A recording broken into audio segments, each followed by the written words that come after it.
வாழ்க வளமுடன். அருட்பெயராற்றல் இரவும் பகலும் எல்லா நேரங்களிலும் எல்லா இடங்களிலும் எல்லா தொழில்களிலும் உறுதுணையாகவும் பாதுகாப்பாகவும் வழி நடத்துவதாகவும் நம் அனைவர் வாழ்விலும் அமையுமாக. அன்பர்கள் அனைவருக்கும் பாலாவின் இனிய வணக்கங்கள். நீங்களும் உங்கள் அன்பு குடும்பமும் வாழ்க வளமுடன். இன்னைக்கு நம்ம பார்க்க போகிறது ஓம் அப்படிங்கிற பிரணவ மந்திரத்தை பற்றி. இதை பற்றி நிறைய எல்லாரும் கேள்விப்பட்டிருக்கலாம், நிறைய தெரிஞ்சிருக்கலாம். இந்த மந்திரங்களை உச்சாரணம் பண்ணால் என்ன விஷயங்கள் நம்மளுக்குள்ளே நடக்கும் அப்படிங்கிறத பற்றி தெளிவாக உங்களுக்கு ஏகதேசம் தெரிஞ்சிருக்கலாம் எல்லாத்துக்கும். இப்போது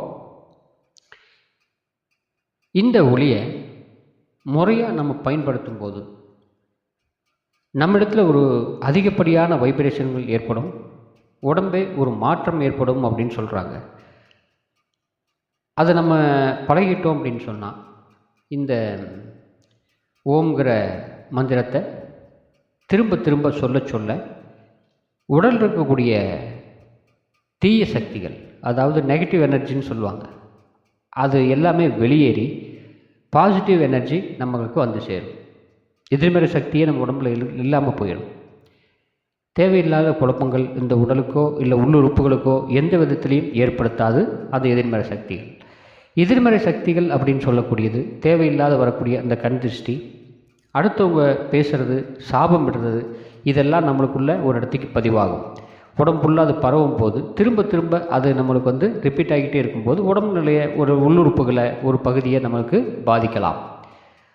இதை நிவர்த்தி பண்ணிக்கிறதுக்கு உண்டான வழிதான் இந்த பிரணவ மந்திரமான ஓம்ங்கிறது. 2 எழுத்து, ரொம்ப சிம்பிளாக நம்மளுக்கு முன்னோர்கள் வடிவமைச்சு கொடுத்துட்டு போயிருக்கக்கூடிய மிகப்பெரிய ஒரு மந்திரம்னு சொல்லலாம். இந்த மந்திரத்தை எல்லாத்துக்கும் உபயோகப்படுத்திக்கலாம். ஓம் நமச்சிவாய இருந்தாலும் சரி, ஓம் பராசக்தி தாயே அப்படின்னு சொன்னாலும் சரி, எல்லா கடவுளுடைய அவதாரங்களுக்கும் இந்த ஓம் அப்படிங்கிறது ஒரு முன்னோடியாக முன்னெழுத்துக்களாக இருக்கக்கூடியதாக சொல்கிறாங்க. இந்த ஓம் அப்படிங்கிறது தமிழ் சொல். இதனுடைய உண்மையான பொருள் என்ன அப்படின்னாக்கா ஆ உ இம் அப்படின்னு சொல்லி 3 எழுத்துக்களால் உருவாக்கப்பட்ட ஒரு சின்ன ஒரு மந்திரம் தான் இந்த ஓம். இது மிகப்பெரிய ஆற்றல் மிக்கதாக நம்மளுக்கு இருக்கிறது அப்படிங்கிறத நம்ம தெரிஞ்சுக்க முடியும். இந்த ஓம் அப்படிங்கிறது ஓம்புதல் அப்படிங்கிற வினைச்சொல்லின் மூலமாக தான் இந்த ஓம் அப்படிங்கிறதே நம்மளுக்கு வந்திருக்கு. ஓம்புதல் அப்படின்னு சொல்லி என்ன அப்படின்னாக்கா உண்டாக்குதல், தீது வராமல் பாதுகாத்துக்கிறது, வளர்த்தல். அதாவது உயிர்களை உருவாக்கி தீது வராமல் பாதுகாத்து வளர்த்தல் என்ற முழு விளக்கம் ஓம்புதல் அப்படிங்கக்கூடிய வினைக்கு பொருந்துவதாக இருக்கும். சைவ சித்தாந்தங்களில் ஓம் என்பது அகர உகர மகர எழுத்துக்களுடைய ஒளி சேர்க்கை அப்படின்னு சொல்லப்பட்டாலும் பிரபஞ்சத்தில் அது சதாகாலமும் ஒலித்து கொண்டிருக்கும் பிரணவ ஒளி இந்த ஓம்கார ஒளின்னு சொல்லலாம். இந்த ஒளியை பற்றி இன்னொரு வீடியோ இருக்குது, அதை நான் தனியாக போடுறேன். இப்போது இந்த ஓம்ங்கிறத பற்றி என்ன செஞ்சால் இதனோட வைப்ரேஷன் நம்மளால் உடம்புக்குள்ளே வச்சுக்க முடியும், தக்க வச்சுக்க முடியும், எதிர்மறை எண்ணங்கள் நம்மளைய பாதிக்காமல் இருக்கும் அப்படிங்கிறத பற்றி ஒரு சிறு குறிப்பு எனக்கு தெரிஞ்ச வரைக்கும். இப்போது நம்மளுக்கு தேவையில்லாத டென்ஷன், ஒரு நிறைவேறாத ஆசைகள் தள்ளி போய்கிட்டே இருக்குது, ஒரு காரியம் நம்மளுக்கு நடக்கவே மாட்டேங்குது, நிறைய குழப்பங்கள் வாழ்க்கையில் வந்துக்கிட்டே இருக்குது, குடும்பத்தில் சில கஷ்டங்கள் நம்மளை பின்தொடர்ந்துக்கிட்டே இருக்குது, மற்றவங்க நம்மளை சரியாக மதிக்கிறதில்ல, மற்றவங்ககிட்ட நம்ம பேசும்போது நம்ம வார்த்தையை அவங்க தவறாக புரிஞ்சுக்கிறாங்க, இப்படி பல குறைகள் நம்ம சொல்லிக்கிட்டே போகலாம், பல கவலைகளை நம்ம சொல்லிக்கிட்டே போகலாம். இந்த மாதிரி பிரச்சனைகள் நம்மளுக்கு இருக்கிறவங்க ஒரு அமைதியான இடத்துல, அமைதியான நேரத்தில், இப்போது அமைதியான இடம் அமைதியான நேரம் அப்படிங்கிறது நம்ம வீடாக இருக்கலாம், பூஜை ரூமாக இருக்கலாம், இதுக்காக காட்டுக்கு போகணுங்கிற அவசியம்லாம் இல்லை. ஒரு பூஜை அறையில் இருந்தது அப்படின்னாவும், இல்லை நம்மளுடைய வீட்டோடைய மாடி, மொட்டை மாடி, இந்த மாதிரி இடத்துல நம்மளுக்கு இருந்தது அப்படின்னா காலையில் அந்த பிரம்ம முகூர்த்தம் அப்படின்னு சொல்லக்கூடிய 4:30 6 மணி வரைக்கும் இருக்கக்கூடிய அந்த 1.5 மணி நேரம் மிகப்பெரிய சக்தி வாய்ந்த காந்த அலைகளை பூமிக்கு பாய்ச்சக்கூடிய நேரம், தேவர்களுடைய நேரம் அப்படின்னு சொல்லுவாங்க. இந்த சமயத்தில் நாம் அமைதியாக ஒரு இடத்துக்கு உட்காந்துக்கிறோம். கீழே ஒரு விரிப்பு விரித்து அதில் உட்காந்துக்கிறோம். இல்லை பூஜையாக அறையாக இருந்துட்டு அப்படின்னாக்கா முன்னாடி உங்களுக்கு என்ன இஷ்ட தெய்வமோ அல்லது குலதெய்வத்து முன்னாடியோ நம்ம அமர்ந்துக்கலாம். அமர்ந்து உங்களுடைய கையுடைய 2 விரலையும் நம்ம கோர்த்து வச்சுக்கணும். 2 கையும் கோர்த்து, உள்ளங்கை ஒரே சைடு உள் சைடு பார்த்த மாதிரி நம்மளுக்கு இருக்கணும். இப்போது நெஞ்சு, அதாவது முதுகுத்தண்டு நேராக இருக்கட்டும். மனம் கொஞ்சமாக அந்த படபடப்பு இருக்கும் இல்லையா, அப்படியே கொஞ்சம் கொஞ்சமாக நம்மளுக்கு குறையிறத நம்ம பார்க்கலாம். அமைதியாக இருக்கும்போது பல பிரச்சனைகள் அந்த சமயத்தில் வந்துட்டு போகும் மனசுக்குள்ளே. இன்றைக்கி உண்டான கடன், நாளைக்கு உண்டான பிரச்சனை, வீட்டு லோனு, குழந்தைகளுடைய படிப்பு செலவு, திருமணம் சம்மந்தப்பட்ட வகையில் ஏதோ ஒரு பிரச்சனை நம்மளுக்கு மனசுக்குள்ளே இதெல்லாம் வந்துட்டு போகட்டும். வராமல் தடுக்கிறதுக்கு கொஞ்சம் ப்ராக்டிஸ் வேணும். இருந்தாலும் இப்போ சமயத்தில் வந்துட்டு போகட்டும். ஒரு 2 நிமிஷம் 3 நிமிஷம் அது வந்துக்கிட்டே இருக்கும். அதை கவனிங்க, என்னென்ன பிரச்சனைகள் வருதுன்ட்டு. சரி, இதையெல்லாம் கவனித்த அப்புறம் அதெல்லாம் கொஞ்சம் ஒரு ஓரமாக இருக்க சொல்லுங்கள். அமைதியாக கொஞ்சம் நேரம் இருங்க, நான் வந்து பார்த்துக்கிறேன்னு சொல்லலாம். சரி, நம்ம எண்ணத்துக்கு கட்டுப்பட்டு தானே அந்த அதாவது தூண்டுதல் அப்படின்னு சொல்லுவாங்க இல்லையா, அந்த தூண்டுதல் வரக்கூடிய பிரச்சனையை தூண்டக்கூடியது முன்னாடி நேரத்தில். ஏற்கனவே நம்ம நைட்டு படுக்கும்போது யோசனை பண்ணிட்டு படுத்துருப்போம் இல்லையா, நாளைக்கு என்ன பண்ணணும் என்ன பண்ணலாம் அப்படிங்கிற தகவல் முன்னாடி காலையில் இருந்து சொன்னது வரத்தான் செய்யும். இதை கொஞ்சம் அமைதியாக இருக்க சொல்லிவிட்டு 2 கையும் கோர்த்து வச்சுக்கிட்டு முதுகுத்தண்டு நேராக இருக்கிறப்போ மெதுவாக ஆழமாக மூச்சு இழுக்கணும்.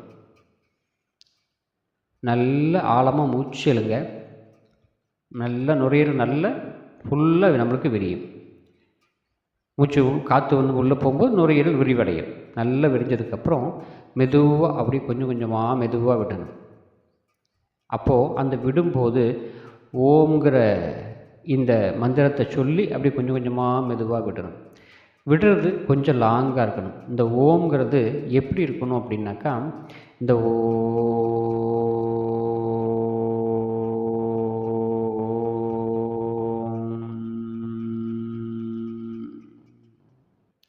இப்படி மெதுவாக வெளியிடணும்.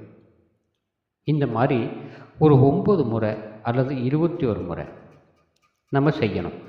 இப்படி செஞ்சுக்கிட்டே நம்மளுக்கு இருந்தோம் அப்படின்னாக்கா, மேலிருந்து இருக்கக்கூடிய வான்காந்தம் சொல்லுவாங்க. மகரிஷி இதைய வான்காந்தம் சொல்லுவார். அந்த வான்காந்தம் நம்முடைய உச்சந்தலை மூலிமா உள்பகுதியில் ஸ்டோர் ஆகும். எங்கே ஸ்டோர் ஆகும்னா மூலாதாரத்தில் ஸ்டோர் ஆகும். உடம்பு ஃபுல்லாக அது பரவும். ஒரு விதமான ஆற்றல் உள்ளிருந்து நம்மளுக்கு வெளிப்படும். இதை நம்ம சொல்லி ப்ராக்டிஸ் பண்ணி உடம்புக்குள்ளே அந்த காந்த சக்தியை அதிகப்படுத்திக்கிட்டோம் அப்படின்னாக்கா, நம்ம உடம்பில் ஆப்போசிட்டாக வரக்கூடிய எதிர்மறை சக்திகள் எதுவாக இருந்தாலும் நம்ம உடம்பை தாண்டி உள்ளே போகாது. இப்படி செய்ய செய்ய நம்ம உடம்பே ஒரு காந்த களமாக மாறிடும். நம்ம உடம்பை சுற்றி ஒரு ஆறாக வெளிப்பட்டுக்கிட்டே இருக்கும் எப்போவுமே இயற்கையாகவே. ஒரு சிலருக்கு அதிகமாகும், ஒரு சிலருக்கு உடம்போட உள்ளுக்குள்ளே இருக்கும். இந்த பிரணவ மந்திரம் அப்படின்னு சொல்லக்கூடிய இந்த ஓம்ங்கிற மந்திரத்தை நம்ம சொல்லும்போது அந்த காந்த சக்தி விரிவடைஞ்சு நம்மளுடைய உடம்பை விட்டு ஒரு இன்ச்சோ 2 இன்ச்சோ தள்ளி வேலை செய்யலாம். ஒரு சக்கரம் மாதிரி சுற்றிக்கிட்டு இருக்குன்னு சொல்லுவாங்க. இதுதான் மிகப்பெரிய தடுப்பு சக்தின்னு சொல்லலாம் நம்மளுக்கு. அது எங்கேருந்து கிடைக்கும் அப்படின்னாக்கா, நம்ம தினம் ப்ராக்டிஸ் பண்ண நம்ம உடம்பில் அதுவாகவே நம்மளுக்கு பிடிக்கும். இந்த பிரபஞ்சத்தில் இருக்கக்கூடிய அந்த காந்த சக்தி, இந்த எதிர்மறை சக்தியை விரட்டக்கூடிய ஓம் அப்படிங்கக்கூடிய இந்த பிரணவம், இந்த அகாரம் உகாரம் மகாரம் சொன்னோம் இல்லையா, இது என்ன அப்படின்னாக்கா, அகாரம் அப்படின்னா அன்னையினுடைய கர்ப்பத்தில் தொடங்கி, உகாரம் இந்த உலக வாழ்க்கையில் உழன்று, மகாரம் அப்படிங்கிறது மரணத்தின் பின் மண்ணுள் அடங்குவது. அப்போது இந்த இம்னு சொல்லி முடிக்கிறோம் இல்லையா, ஓ, இந்த இம் தான் ஒரு புள்ளியில் அடங்கக்கூடிய தன்மையை பிடிக்கும். அதை தான் மரணத்தில் அடங்குறதுன்னு சொல்லுவாங்க முன்னோர்கள். அந்த இம்ங்கிற வார்த்தை எந்த இடத்துக்கு முடியும் அப்படின்னா முதுகுத்தண்டுடைய கீழ்ப்பகுதியில் மூலாதாரம் சொல்லுவாங்க. மூலாதாரத்தில் இது அடங்கும். திரும்ப திரும்ப இந்த மந்திரங்களை, இந்த ஓம்ங்கிற பிரணவ மந்திரத்தை சொல்லிக்கிட்டே இருக்கும்போது நம்மளுடைய மையப்பகுதி அப்படிங்கிறது ஆக்டிவேட் ஆகும், வேலை செய்ய ஆரம்பிக்கும். அந்த சமயத்தில் நம்ம யாருன்னு தெரியும், நம்ம எதுக்காக வந்திருக்கிறோம் தெரியும், நம்முடைய நல்வினை தீவினைகள் என்ன அப்படிங்கிறது தெரியும். பின்னோக்கி செல்லக்கூடிய நம்முடைய முன்னோர்கள் என்ன செஞ்சாங்க, எந்த கர்மவினை மூலயமா நம்ம இப்போ அனுபவிச்சுட்ருக்கிறோம், இந்த வரக்கூடிய கஷ்டங்கள் சொன்னோம் இல்லையா, கவலைகள், இதெல்லாம் எதனால் வருது அப்படின்னு கட்டாயம் உங்களால் நீங்களே தெரிஞ்சுக்க முடியும். இது பெருசாக ஒன்றும் 48 நாள் 50 நாள் செய்ய வேண்டிய அவசியம் இல்லை. டெய்லி காலையில் ஒரு 10 நிமிஷம் இருக்கணும். 48 நாள் செய்யக்கூடியதும் நம்மளுக்கு இருக்குது. அது ஒரு தனி எதுக்கு செய்யணும் அப்படிங்கிறத நான் தனி வீடியோவாக போடுறேன். அது என்னன்னாக்கா, ஒரு பொருளாதாரத்தை ஈர்த்துக்கிறது, ஒரு பொருளை நம்மக்கிட்ட கொண்டு வந்து சேர்க்கறது, நமக்கு என்ன தேவையோ அதையே நம்ம நோக்கி வர செய்கிறது, அப்படி எல்லாமே இந்த அமைதி நிலையில் நம்மளால் கட்டாயம் சொல்லி அதை கொண்டுட்டு வந்து சேர்த்துக்க முடியும். எல்லாமே நம்மளால் முடியும் தான் சொல்லணும். எந்தவித காரியமும் இந்த பிரபஞ்சத்தில் இருக்கக்கூடிய அத்தனையும் நம்மளை நோக்கி வரக்கூடிய வாய்ப்பு நம்மளுக்கு உண்டு. அதையே நம்ம எவ்வளோ தூரத்துக்கு அதை பயன்படுத்துகிறோம், முறையாக பயன்படுத்துகிறோம், நம்மளுடைய உயிரை ஒரு புள்ளியில் வைக்கிறோம் அப்படிங்கிறது ரொம்ப முக்கியம். இப்படி செய்யும்போது எண்ணற்ற ஆற்றல்கள் உடம்புக்குள்ளே பரவும்.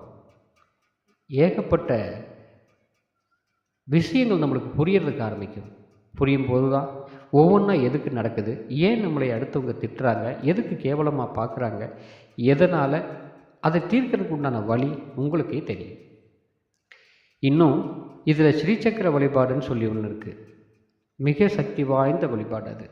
அதை இன்னொரு வீடியோவில் நாம் முழுசாக உங்களுக்கு நான் சொல்லித்தரேன். இதை மட்டும் நீங்கள் செஞ்சுட்டு வந்து பாருங்கள். இந்த ஓம்ங்கிற பிரணவ மந்திரத்தில் எவ்வளோ சக்தி அடங்கியிருக்குது அப்படிங்கிறத நீங்களே பார்த்துக்கலாம். வாழ்க வளமுடன்.